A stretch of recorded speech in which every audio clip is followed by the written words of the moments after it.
What's up, everybody? Welcome back to my Twisted Life and TV. I'm here. I'm Poetry. Lord jeez, I couldn't even think of my name. We're here for Married at First Sight. I am behind an episode, so this is episode 3 and 4, most likely in one video. Hopefully, I can get this done in 40 minutes or less. Last week, we still had 2 more weddings to go through. Yeah, 2 more weddings. Steve and Noy and Alyssa and Chris.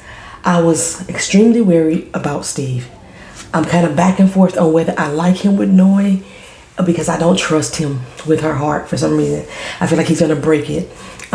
He got all the qualities that she feared in a mate that makes her afraid. That stability is huge for her, and I'm not sure why the experts downplayed that for her as far as when they were making their choice. But when he saw her walk in, the smile was infectious. His smile is so infectious. I kept forgetting her name is going to be Noy Moy.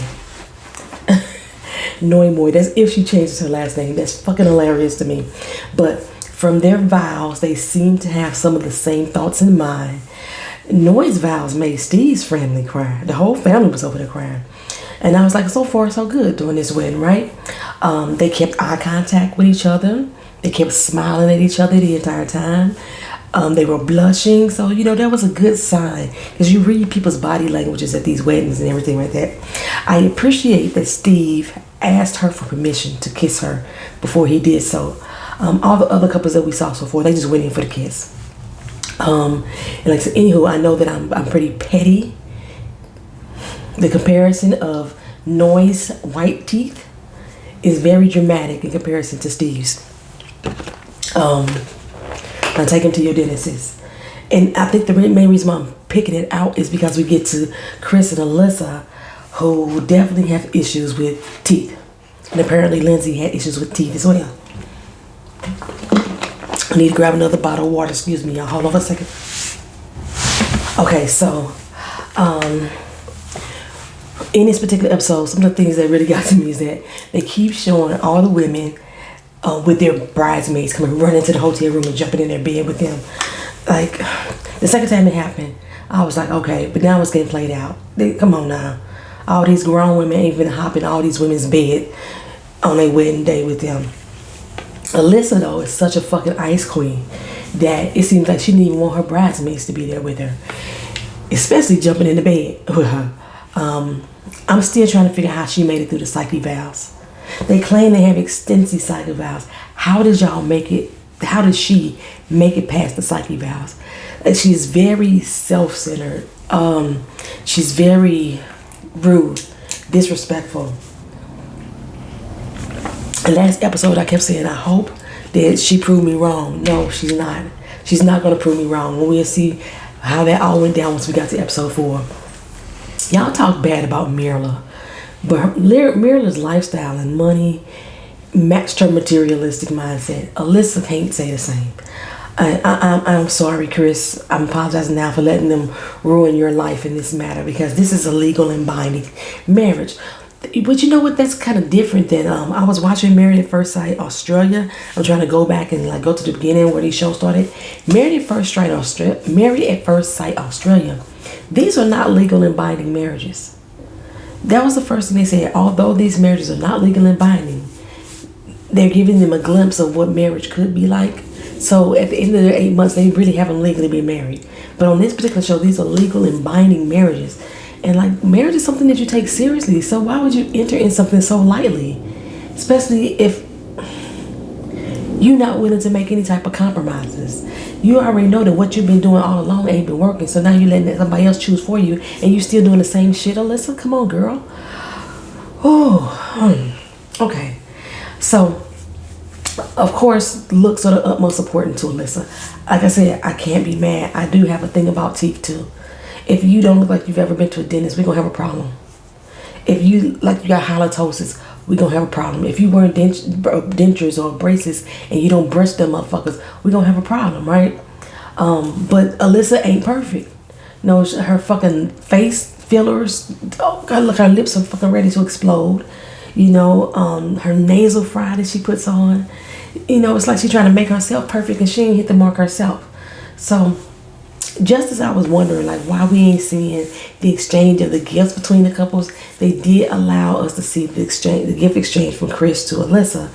And, you know, they wanted to show that to show how emotionally caught up she was in with what he was saying. She felt it. She believed it. All the words that he put on that paper, it was like something that she wanted to hear, something she needed to hear. And so we got to see that. You know, she broke down crying, and so did the rest of the girls that's with her. It was very heartfelt, and like it made the ice cream melt a little bit.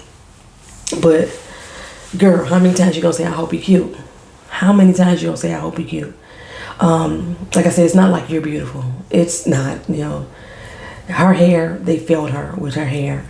It was flat, it was dull, and I was worried about the makeup when they first started on her, but they got that shit together. So, anywho, I was waiting on Chris to mom to check Alyssa.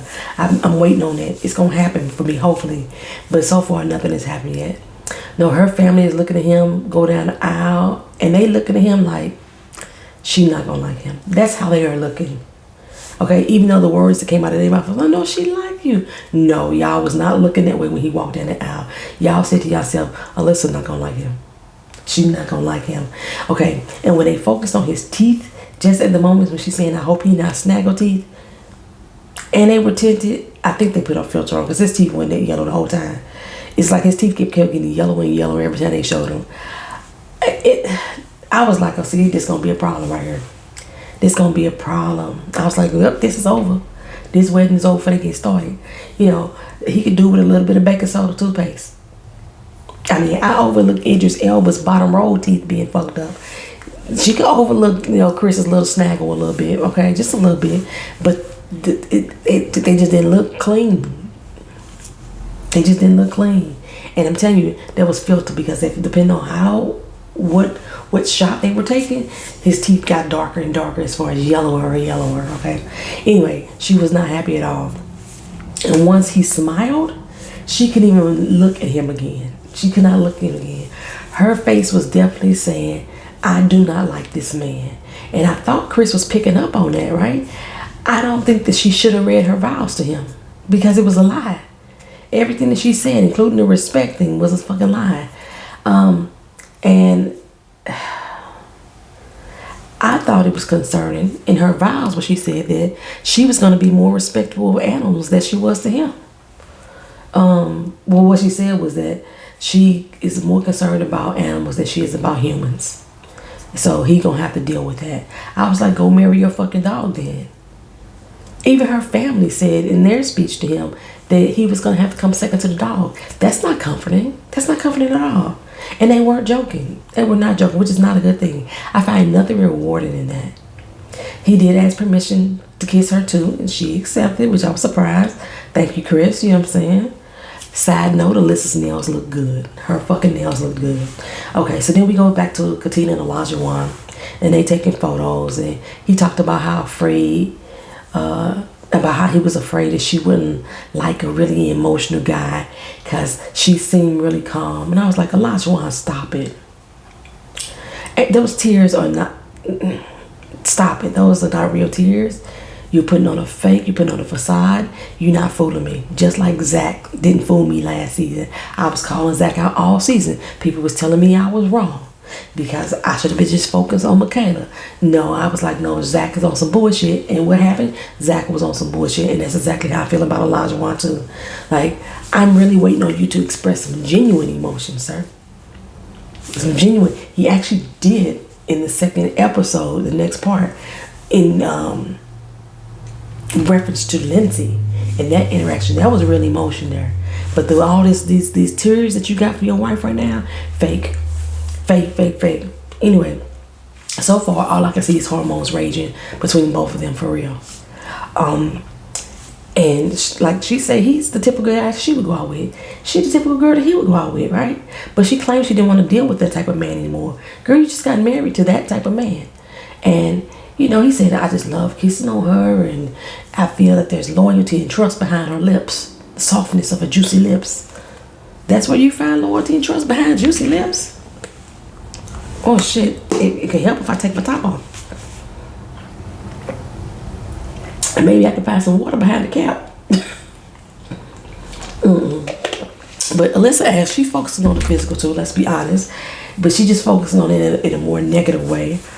Elijah Waters hung up on the physical in a lustful sense, and she hung up on the physical in a disgust. So I came, she said, well, she came here to find her knight in shining armor, her Prince Charming, but he looks like he's a real estate agent. Like, what does a real estate agent look like, girl? I didn't get it. I mean, he is a real estate agent, but I didn't understand that. Like, she was saying it as if being a real estate agent was a career that should be looked down upon. That's how she was saying it. Cause I didn't realize they had a look. But anyway, the photographer asked her to put her head on his shoulder or his chest, and she was like, "Ew, no, I wouldn't do that." She's not in a person that does PDA. She said it, her family said it more than one occasion. So to rest her head on his chest is something that she wouldn't do, especially with a stranger.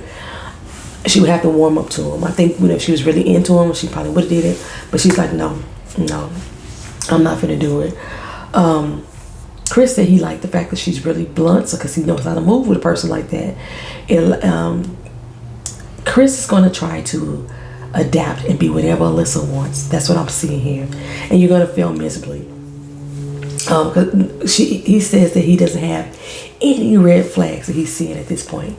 And I'm like, Chris, what is wrong with you? Are you just that filled in bliss that you don't see any red flags at all? Now that makes me worried about you, Chris. It makes me worried about you as a person. And you in this marriage, not just because of Alyssa, but because of you. You're going to be a people pleaser. You're going to do whatever she says in order to make her happy, in order to make the sale. And Alyssa is absolutely not open-minded about the situation. She can't lie her head on his shoulder because that's something she don't do. She can't be twirled around on the dance floor because that's a no. Girl, if you can't be open to the small things that's come along in this marriage is going to be tough.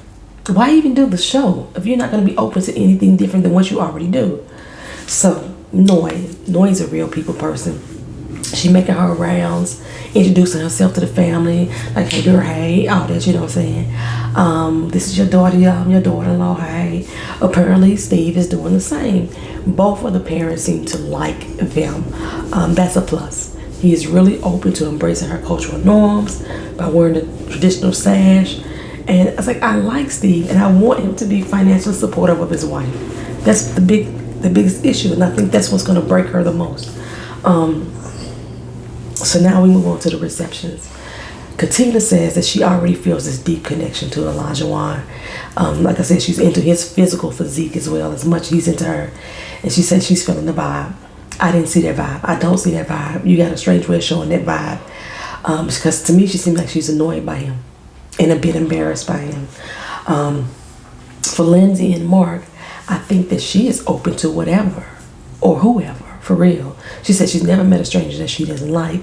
And Mark seems to read her very well. He already knew she was going to be a handful, but he senses that there's layers to her. And she's really there for love. I'm just waiting on her to have a softer side. And that's the same thing he said too. He waiting on her to have a soft moment with him. Because I just want her to feel that she doesn't have to be so tough and so guarded with him. It's so unfiltered all the damn time. You know what I'm saying? Daddy tell him, look her, Lindsay's gonna be a tough one. She's gonna be a hard one to deal with. And Mark says, I know loud Lindsay. I just want to see the loving Lindsay. Me too, Mark. Me too. Well, the family is very beyond. They are excited to accept Mark. Mark even went there and asked her daddy and her brother for Lindsay's hand in marriage. He said he didn't want to skip tradition and get their blessings. And of course they did bless her. And then they prayed for him too. They was like, they did all that for him. Like, you gonna need all the prayer you can get, man. All the prayer you can get. Anywho, I appreciated that, Mark. And then just like watching Alyssa and Chris on screen, it's so uncomfortable for me as a viewer. She didn't do the traditional clink the glass wedding kiss.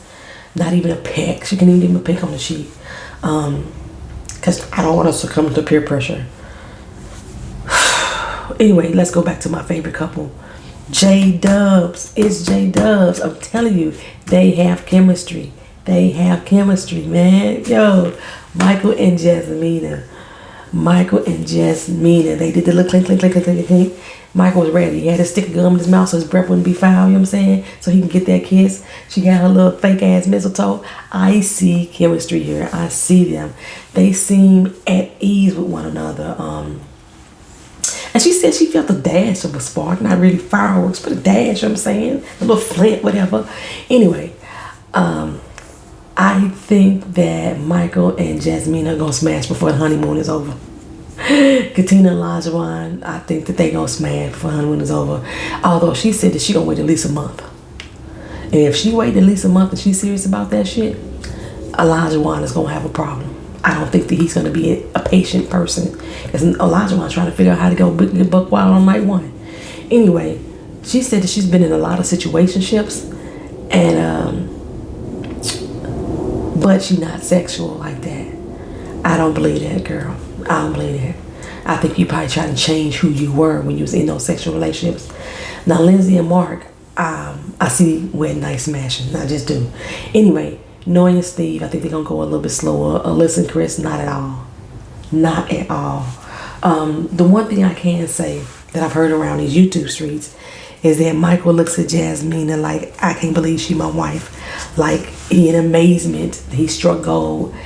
I see it too, but I think it's adorable. Now, one of the problems I think they were going to have is going to be time, because he's a personal trainer. He's gone from 4 a.m. to 7 p.m. Saturday, he still have clients. They in and out all day long. Michael's going to need to scale back. He's going to need to scale back the clientele. He did say that this is a life he chose, but you could choose to do something different for your wife, right? Because they were talking about having a pet now. He said he want a pet, but he ain't got time for it. But you say you want kids. Practice with the pet first. If you can't make time for this pet, then you damn sure going to have time with the kids, okay? And again, Jasmine wants somebody that's going to show up for her. And if you ain't never at home, how you showing up? You're going to have to figure that shit out, Michael. Okay, so now it's time for them to learn from the loved ones more information. You know, they ask Katina questions about what type of woman she is, you know. She said she can get down with cookouts and things like that in the hookah, but she's done with club scene. She done been there, done that, but at the bed.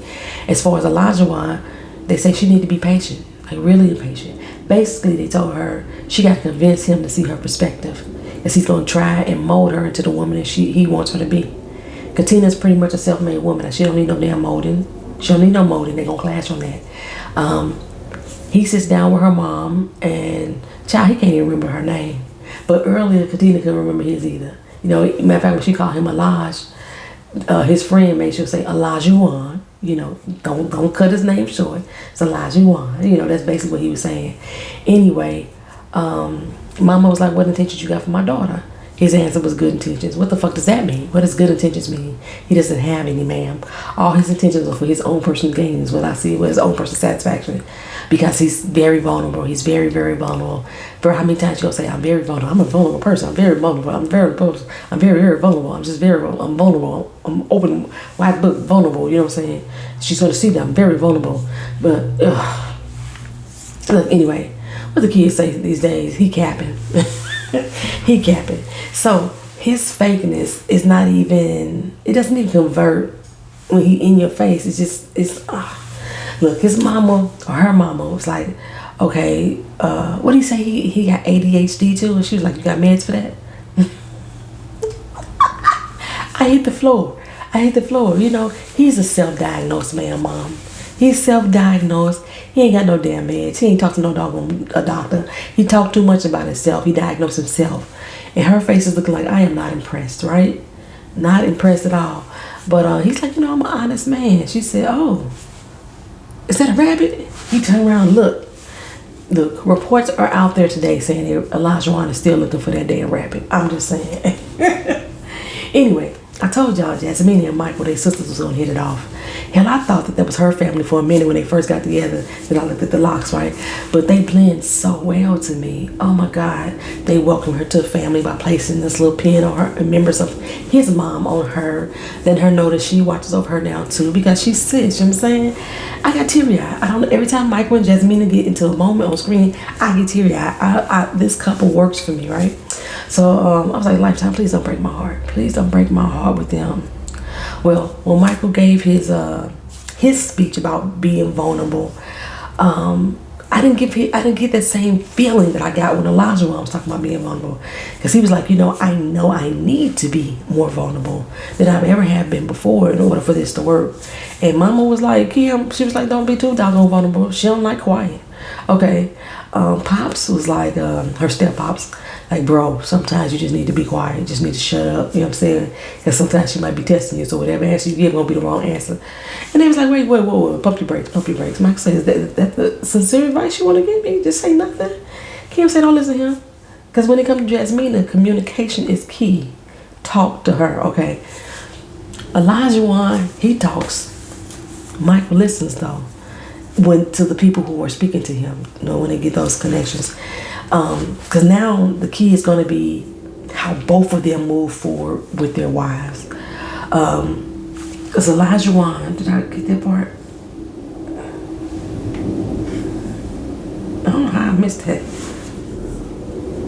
Elijah Wan, I don't know how I missed that, but he sat down with her friends, and is that this part right here? No, that's different. That's the next episode. Okay, so Chris is down with Alyssa's mom, and for me, I would be very turned off at this point if I was Chris. Alyssa has been very clear that his wants and needs are irrelevant, and she just wants him to cater to what she wants and needs, no matter how disrespectful she being to him. She don't think she being disrespectful though. She plays the victim. She's a narcissist. He's going to be the yes dear kind of person initially, and it's so undeserving. She's undeserving of his kindness. Her mom says the best way to communicate with her is to not communicate at all. Let her fly off the handle and stay out of her way, and you'll be okay. That's not communication. That's not communication at all. I understand giving people their space, their peace, but no, not fly off the handle and don't say shit at all. No, that's not what we're finna do. But Chris is like, yeah, I can do that. I can adjust very well. I can take orders very well. Look, I once had a friend tell me that she was with a guy who was abusive, and she liked that he was abusive because it shows that he cared. That's not caring. That's not love. That's not affection. That's control. Okay? And it seems like Chris may have that same mindset as my friend. Chris is so wary of what she thinks about him. He keeps saying, does she like me? Does she like me? Does she like me? No, she don't, Chris. You know she don't. That's why you keep asking people if she do. And every time somebody say, yeah, she did not like you, you're like, oh, yes. Okay, stop it, bro. Okay, so anything. His friends don't make her feel any better at all. They said if it sounds like he's condescending, being a little bit condescending, it's because he's trying to teach you something. If he harps on you being wrong, you know what I'm saying, just stand your ground, whatever. And she's like, I don't know how to deal with that type of behavior. You know what I'm saying? I don't know how to deal with that, right? And her friends warned him that she would want to sleep alone. And he doesn't warm up to being affectionate. She doesn't warm up to being affectionate, which we could see, just back from the wedding photos and how she didn't want to dance with him, really. She's not really up on affection, especially with somebody she don't like, okay? I said, and at this point, like I said, this is when I noticed how every time they took a picture of him, how his teeth kept getting yellower and yellower and yellower, right? He says that he can be a bit of an asshole himself. And I was like, okay, this is not going to be good. He gonna get fed up at some point, and I'm like, just go ahead and divorce. Just go ahead and divorce. Now you could get an annulment at this point. It's been within 6 weeks. Y'all haven't consummated. You haven't even kissed. Get an annulment. It doesn't even count as a wedding at this point. Which I'm so surprised that they go 8 weeks, because in 6 weeks, like I said, you can get an annulment, but if you consummate, then you actually technically married. Anyway,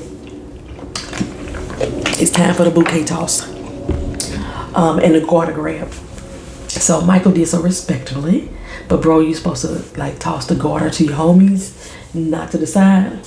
Elijah Wan did a whole striptease. Katina mama looking like, bro, you doing the most. Elijah Wan said he ain't got no shame in this game, and we could tell. But Katina didn't seem happy though. She was, she didn't seem happy. Lindsay tells Mark's friends that she was not smashing him on the first night, But she noticed he had big hands, and she can't wait to get to know if everything else matched those hands. I'm like, Lindsay, you giving it up, girl. I just feel it. So anyway, Noi friends are like, so you smashing or what? No, that was her brother. Her brother. Like, you smashing my sister or what, right? Steve was like, what? Tonight? No, we just gonna try to get to know each other. He like, but y'all married. Don't be shy. Don't be shy. Don't let somebody else start showing her affection before you do. I was like, oh, what you got? Michael, what you saying? Okay, now Katina, she like, I'm saving the box for at least a month. He's sexy and all that, but no, I'm not finna give it up. Her friends are like trying to encourage her to do otherwise. And she's like, what y'all do with y'all coochies, with y'all business. Let me do what I'm gonna do with my coochie. Elijah one already got a bowl full of condoms. I think the Lifetime actually gave them that too as well, but he had already had a bowl full of condoms ready to go. He said he didn't pick her up off her feet for nothing. He wanted to show her his strength, you know what I'm saying? Her friend saying put his face in the place if he could. Well, like I say, every time Michael and Jasmine on the screen, I just smile. I just smile. They look like they're going to build a strong friendship on top of the marriage. And I'm really feeling that about Steve and Noi too, that they are going to genuinely build a friendship, if nothing else. I'm hoping that the job thing takes a turn and he realizes that the seriousness, the gravity of it all, right? That's my main concern with them.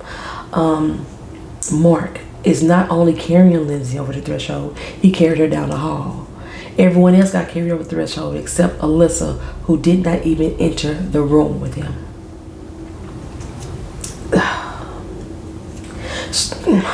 Look, everybody's getting undressed, filling out their comfortability levels with their spouse. Elijah was a little bit too comfortable in my opinion. The dude had on stained boxer shorts. It was dirty. I was like, bro, you did not think to get a fresh pair of boxer shorts or fresh pair of drawers for the wedding night? He talking about, we probably should do some new shit. Like hand wash your drawers in the sink or something, nigga. Just, By the time she came out the bathroom, though, production must have told him about his dirty stains on his drawers because he put some shorts over them. He had already plopped down on the bed and showed us them dirty damn blue drawers. And then they showed him again, he plopping down on the bed again. And he got them shorts over them blue stained drawers. Everybody else in there cuddling up. Elijah Wine trying to figure out how to fuck. Mark, that color. He the color that throws his leg over you. I love that. I love when a guy does that and like really wraps himself up into me. I just absolutely love that, right? I don't care how hot it is, especially even after sex. Just roll yourself up in me. I love that. It's never too hot for me. We can spread out and air out later. Anywho, as far as Mark and Alyssa's concerned, she summed up from his friends that he's pushing and condescending. And in the elevator, he says to her, according to her, that he's just Alyssa's side piece. So now she's really turned off, right? She was never turned on. Never turned on, to be honest. She just needed a reason, and now she has it. He just ain't her type. That's all it is, too. End of story. She said that he's not at all what she asked for physically. Not in the least bit. There's not one thing about him that matches what she asked for.